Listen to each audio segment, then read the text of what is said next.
Քանի դեռ այցելուն ունի գանգատներ, դժվարություններ, բարդություններ, սիմպտոմներ, գոհ չէ իր կյանքի որակից,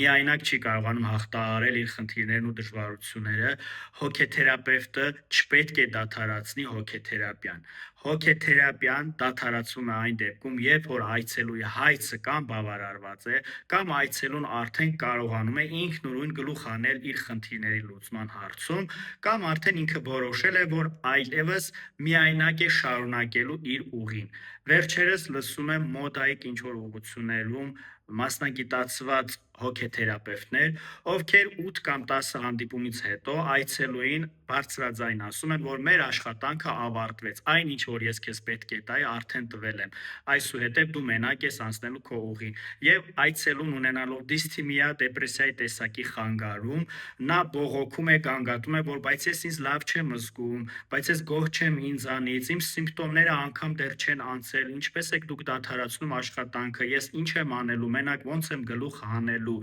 Հարգելիներս, հոգեթերապիան աշխատանք է, որը ունի սկիզբ, ընթացք, ավարտ։ Ավարտը որոշում է այցելու եւ հոգեթերապևտի քննարկման ժամանակ, երբ որ հասկանում են, որ աշխատանքը ավարտված է, այցելուն բավարարված է։ Մնացած բոլոր դեպքերում, անգամ եթե այցելուն ունի կախվածություն, պետք է շարունակել աշխատանքը։ Անգամ եթե այցելուն համարվում է, որ աշխատանքը բավարարված է, տեղ է հասել, բայց այցելուն գոհ չէ, նա չի ցանկանում շարունակել իր ճանապարհը, անգամ եթե թվում է, որ նա fake ինչ-որ դեր է խաղում, որպեսզի մնա հոգեթերապիայում, բոլոր նման դեպքերում դեռ աշխատանքը շարունակելու կարիք կա։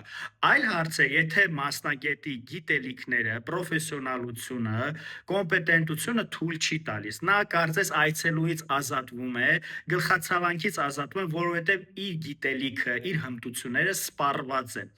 Սա հոգեթերապիա չէ եւ նման մոտեցում ունեցող անձը չի կարող կոչվել հոգեթերապևտ։ Հոգեթերապիան բարդ ժամանակատար աշխատանք է, որտեղ որ հոգեթերապևտի ամենադժվար գործունեություններից մեկը այն է, որ թաքնված մոծիվները անգիտակցականում տեղի ունեցողը կարողանա թարգմանել, ցույց տալ այցելուն։ Իսկ դրա ուղիղ համեմատական, իսկ դրա մասին ինֆորմացիան հենց տալիս են այցելուի սիմպտոմները, կյանքում տեղի ունեցածը, դժվարությունները, բարդությունները։ Անգամ լինում են դեպքեր, երբ որ այցելուին թվում է, որ նա հասել է տեղ, կարիք չկա էլ շարունակելու աշխատանքը, բայց հոգեթերապևտը եթե տեսնում է, որ դեռ ինչ որ բան կա անելու, նա միշտ ֆիդբեք է անում, կիսում է այցելուի հետ եւ այցելուն է որոշում տվյալ խնդրի հետ շարունակենք աշխատել, թե ոչ։ Իսկ եթե այցելուն չունի գումար կամ ինչ-ինչ պատճառներով ցանկանում է դադարեցնել հոգեթերապիան, այս դեպքում հոգեթերապևտը անգամ եթե քննարկում է եւ հասկանում է, որ ինչ որ